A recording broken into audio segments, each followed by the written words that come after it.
Très bonne famille culée. Aimez et abonnez-vous à la chaîne pour tout savoir sur le Barça, le club le plus grand et le plus stylé du monde. Dans cette vidéo, nous avons 3 nouvelles très importantes sur notre club bien-aimé. Passons à la première. Le Galatasaray a fait une entrée en force dans la course pour Marc-André ter Stegen. Et plus d'un supporter du Barça pourrait considérer que ce mouvement a beaucoup de sens, étant donné les circonstances. Ter Stegen est sans aucun doute l'un des gardiens les plus solides du football européen de la dernière décennie. Il arrête avec des réflexes extraordinaires, domine le jeu avec les pieds et apporte une sécurité que peu de gardiens offrent. Mais l'environnement a changé. L'entraîneur a décidé de modifier des aspects de la performance défensive et tactique, et les alternatives jeunes commencent à émerger avec force.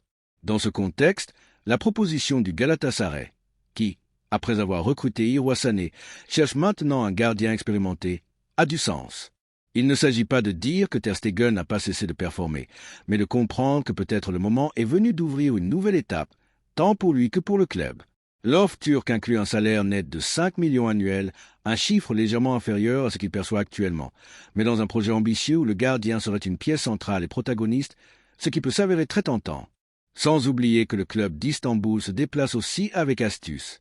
Son intention est d'obtenir un prêt avec option d'achat ou de réaliser un transfert à un coût raisonnable, ce qui lui permet de rivaliser sur le marché sans compromettre sa structure économique et en offrant une sortie attractive pour le joueur et une voie de revenus intelligente pour le Barça.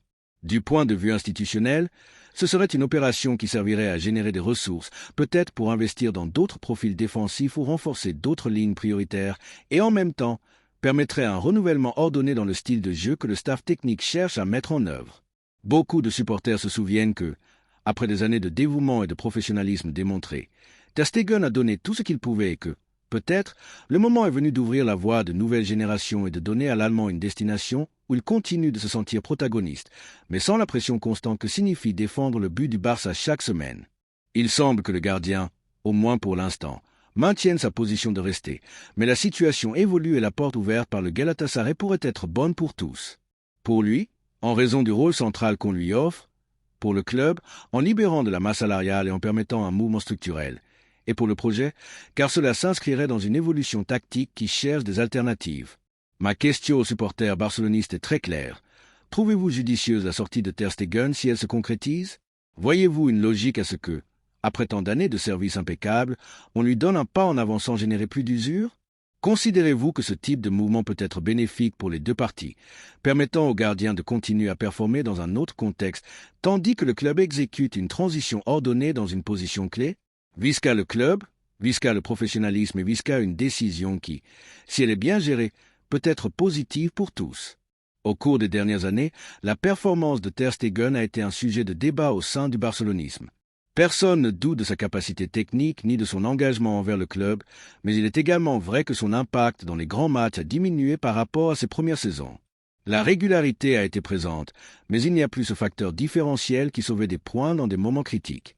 Les erreurs ponctuelles, les doutes sur les sorties aériennes et certaines décisions dans des matchs importants ont alimenté une discussion qui n'est pas nouvelle, mais qui, maintenant, avec un projet en pleine transition et de nouvelles idées venant du banc, devient particulièrement pertinente. C'est pourquoi la proposition du Galatasaray arrive à un moment délicat, mais en même temps opportun. Et bien que cela puisse sembler étrange de laisser partir un gardien de son calibre, nous devons nous demander, restons-nous dans le passé par peur du changement ou regardons-nous vers l'avenir avec réalisme?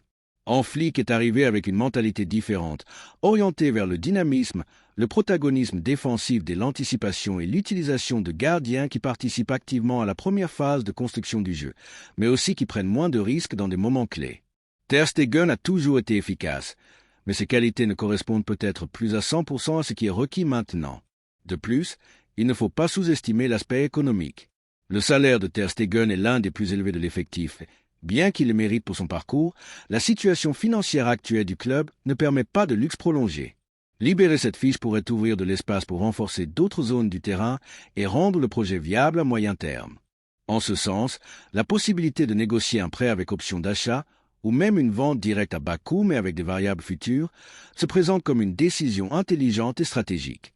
Au lieu de forcer son départ, on lui offre un contexte compétitif et une équipe où il serait titulaire indiscutable, ce qui est toujours un facteur clé pour tout footballeur.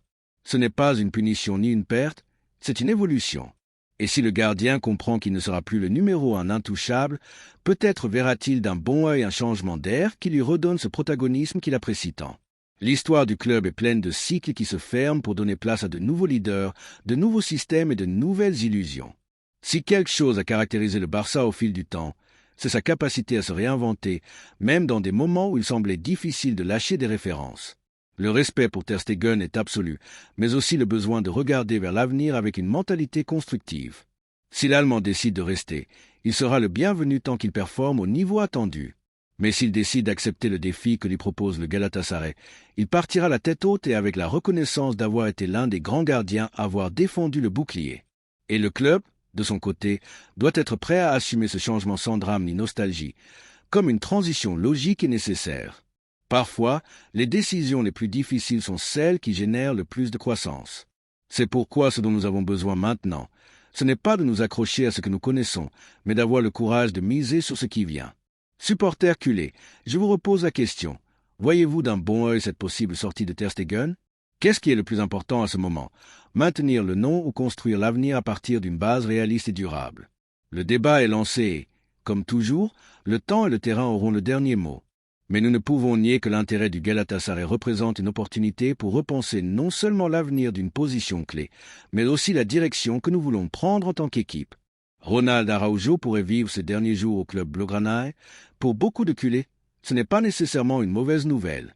Bien que personne ne doute de ses qualités physiques, de son caractère compétitif et de l'engagement qu'il a démontré depuis son arrivée, il est également vrai que son évolution footballistique a connu un ralentissement préoccupant au cours des 2 dernières saisons. L'arrivée du nouvel entraîneur allemand a clairement indiqué que le projet sportif exige de nouvelles priorités, et Araujo, bien qu'apprécié, ne semble pas être en tête de la liste des pièces essentielles pour l'avenir immédiat de l'équipe. Cette situation génère un débat inévitable parmi les supporters. Est-il préférable de garder un joueur qui donne tout sur le terrain mais qui ne s'intègre pas tout à fait dans le schéma, ou de miser sur une vente qui offrirait un soulagement financier et tactique pour le club? La balance, pour un nombre croissant de voix à l'intérieur et à l'extérieur du camp, semble pencher vers la deuxième option, aussi douloureuse que puisse être l'adieu à un joueur apprécié. D'un point de vue tactique, le profil d'Araujo n'a jamais tout à fait correspondu à l'idée de jeu la plus pure qui a toujours caractérisé l'équipe. Sa force, sa vitesse et sa capacité d'interception sont des qualités très utiles dans certains contextes, surtout face à des rivaux physiques et directs, ces équipes qui recherchent la verticalité ou le jeu aérien. Cependant, dans un système où la sortie propre depuis l'arrière, le positionnement tactique millimétrique et l'intelligence positionnelle sont non négociables, le défenseur uruguayen a montré des lacunes évidentes. Ses problèmes avec le ballon au pied, sa tendance à se déconnecter à certains moments clés sous pression et son manque de vision pour briser les lignes avec la passe ont limité son impact dans un style qui privilégie le contrôle, la technique, la capacité à construire depuis la défense et la fluidité dans la circulation. Au Barça, le défenseur central n'est pas seulement un mur, il est le premier milieu de terrain, l'architecte du jeu, celui qui doit avoir le sang-froid pour supporter la pression de l'adversaire, attirer les marques et libérer le coéquipier avec une passe précise qui initie l'action offensive. Et, honnêtement, Araujo, avec son impétuosité et sa puissance, a souvent manqué de cette finesse et de cette tranquillité requises par l'ADN du Barça pour la construction du jeu. Il y a eu des moments de brillance individuelle, bien sûr, des récupérations héroïques, mais la régularité dans la sortie de balle et la prise de décision avec le ballon au pied ont été son point faible. À cela s'ajoute un autre facteur qu'il est impossible d'ignorer, la situation financière du club. La réalité économique continue de conditionner tout mouvement de la direction sportive, et une vente millionnaire comme celle d'Araujo pourrait représenter une voie directe pour soulager les tensions et activer de nouveaux recrutements qui s'intègrent dans le puzzle du nouvel entraîneur. La situation financière du Barça est un fardeau qui pèse sur chaque décision, et c'est un secret de polichinelle que la nécessité de générer des revenus est impérieuse. Selon différentes sources, sa clause de résiliation baissera considérablement dans les premiers jours de juillet, passant d'un chiffre symbolique de 1 000 millions à environ 65 millions d'euros, ce qui en fait une opportunité de marché réel pour de nombreux clubs du continent. Et bien que voir partir un joueur de la maison, qui a également été capitaine, génère toujours un certain débat et un sentiment inévitable de perte, il est aussi temps d'être pragmatique et de penser au bien collectif. Ce n'est pas une décision facile, mais nécessaire dans le contexte actuel. Retenir un actif de haute valeur économique qui n'est pas fondamental pour le projet tactique de Flick serait, dans une certaine mesure, une irresponsabilité. Le club a besoin de se reconstruire, de redéfinir son identité sur la base d'un effectif qui s'aligne complètement avec la philosophie que le nouveau staff technique veut mettre en œuvre. Si un joueur, aussi apprécié soit-il, ne s'intègre pas pleinement dans ce modèle, la chose la plus logique et saine est de chercher une solution bénéfique pour les deux parties.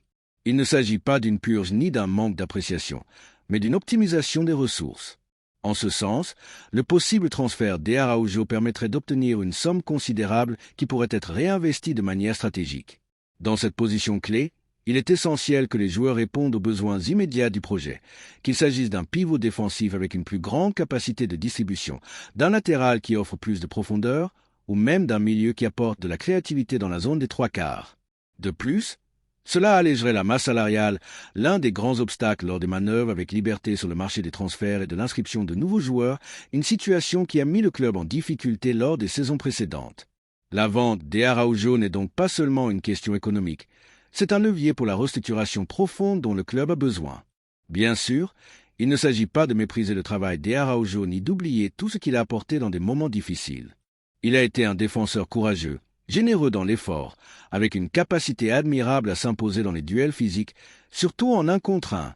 Sa présence a été un baume dans des matchs où la défense semblait s'effondrer. Mais il faut aussi dire que, à mesure que l'équipe a tenté d'évoluer vers un modèle plus structuré et moderne, l'intégration de Ronald est devenue de plus en plus forcée. Dans plusieurs matchs importants, surtout contre des équipes qui pressent haut et asphyxient la sortie de balle, il est devenu évident que son intensité défensive, bien qu'utile, n'était pas suffisante pour compenser ses limitations dans la construction. Et dans ce club, un défenseur central ne doit pas seulement défendre, il doit initier des actions, il doit mener avec le ballon, il doit être la première pierre du jeu de position, il doit être capable de briser les lignes avec la passe, de trouver l'homme libre avec une touche précise, d'attirer la pression pour générer des espaces. Et dans cet aspect, l'Uruguayen est resté en arrière par rapport à d'autres profils qui évoluent dans l'élite. Son jeu aérien, sa contondance dans le choc et sa vitesse en champ ouvert sont indéniables. Mais le Barça d'Hansi Flick exige un défenseur central qui soit un maréchal avec le ballon au pied, un chef d'orchestre depuis la défense. À cela s'ajoute le fait qu'en interne, son rôle au sein du vestiaire a également été révisé. Dans un groupe en pleine transition générationnelle, on cherche à ce que les leaders techniques soient également des leaders tactiques. Araujo a été une référence émotionnelle et de dévouement. Oui, son caractère combatif en a fait un idole pour les gradins, mais il n'a pas exercé une influence claire sur le jeu collectif depuis l'organisation et la construction. Son leadership a été plus de courage que de direction. La troisième nouvelle concerne un scoop au Real Madrid. Le Barça est déjà en alerte face à la situation de Brahim Diaz au Real Madrid. Le talentueux footballeur hispano-marocain a cessé d'être une présence habituelle dans l'équipe première merengue et son entourage est très préoccupé par son manque de protagonisme. De nombreux cercles proches du joueur coïncident pour dire que son étape dans cette équipe touche à sa fin, étant son représentant que lui-même ont montré un degré croissant d'insatisfaction face à sa situation actuelle. Cette réalité n'est pas tombée dans l'oreille d'un sourd au canou où existe une ferme conviction que c'est une opportunité stratégique pour renforcer l'équipe la saison prochaine.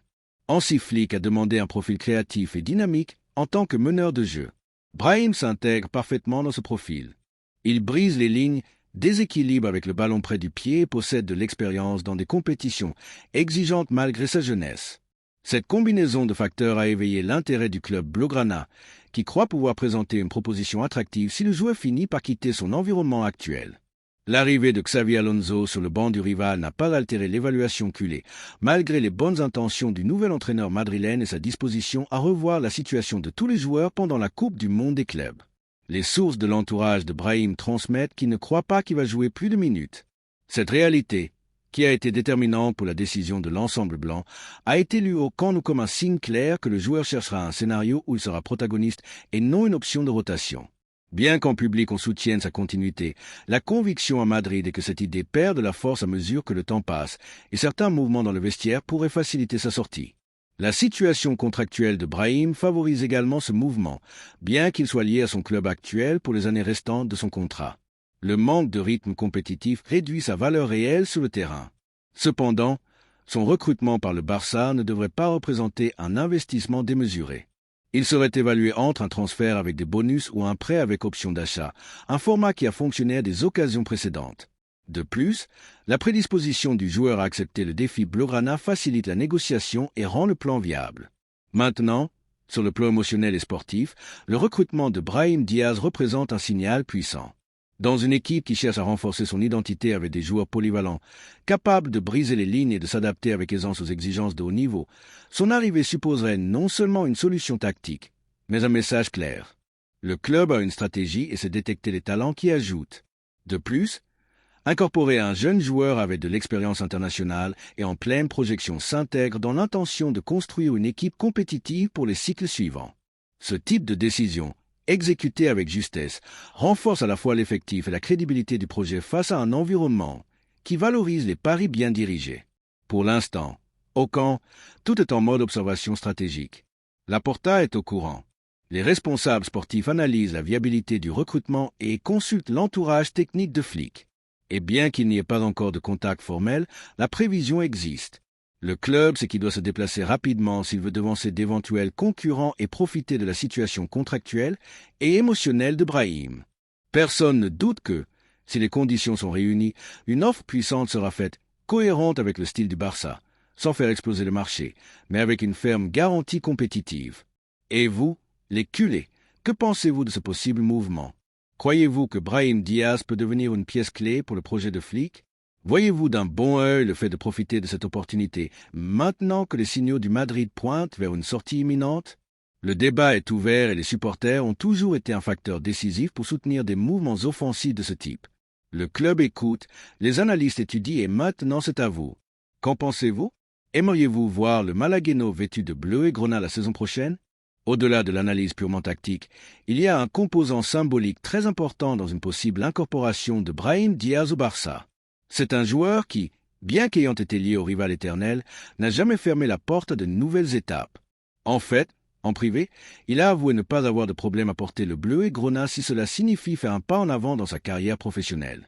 Cette attitude ouverte est très positivement valorisée par l'entourage culé, car elle reflète maturité, ambition et une approche purement footballistique. Le désir de compétition au plus haut niveau est d'être important dans une équipe comme le Barça, qui exige caractère, talent et engagement. En ce sens, Flick considère que Brahim pourrait être une pièce précieuse pour renforcer les transitions offensives, le jeu entre les lignes et, surtout, apporter des solutions créatives lorsque le rival se replie en bloc bas. Son profil combine déséquilibre, lecture tactique et intelligence pour s'associer, des éléments qui s'accordent très bien avec la philosophie de possession active et de mobilité constante que veut implanter l'entraîneur allemand. Nous ne parlons pas seulement d'un remplaçant, mais d'un possible titulaire dans des matchs clés, surtout s'il parvient à s'adapter rapidement à l'environnement et au système. De plus, la polyvalence de Brahim lui permet de jouer dans plusieurs zones de l'attaque, ce qui augmente considérablement sa valeur dans un effectif qui aspire à compétitionner sur tous les fronts. D'autre part, depuis la direction sportive du Barça, cette possible opération est interprétée comme une manière de renforcer l'effectif sans entrer dans des guerres économiques. Profiter de situations comme celle-ci, où le joueur n'est pas satisfait de son rôle et a la volonté de changer d'air, permet d'agir avec intelligence et anticipation. Au lieu d'aller sur le marché pour payer des prix exorbitants, on détecte des opportunités et on les active lorsque les conditions sont propices. Ce modèle, beaucoup plus durable, s'intègre dans la feuille de route que Joan Laporta a tracée pour le nouveau cycle blaugrana, être compétitif sans mettre en danger la stabilité financière du club. Et c'est que la situation du Real Madrid avec Brahim ne semble pas avoir beaucoup de marge d'amélioration. Bien que Xavi Alonso puisse faire une tentative pour l'intégrer dans son plan, la réalité est que sa projection en tant que titulaire est faible. Son manque de minutes la saison précédente a généré de la frustration dans son entourage qui ne voit pas de soutien pratique. C'est pourquoi beaucoup dans son entourage parlent déjà de départ comme d'une réalité imminente plutôt que d'une possibilité. Dans ce contexte, le Barça pourrait agir avec décision. En interne, différentes formules sont envisagées, allant d'un prêt avec option d'achat obligatoire à un transfert avec paiement échelonné en fonction des objectifs. Tout dépendra de la manière dont les pièces bougeront dans les prochaines semaines et de la volonté du joueur, qui semble pencher pour un changement d'air qui lui permette de se sentir à nouveau protagoniste.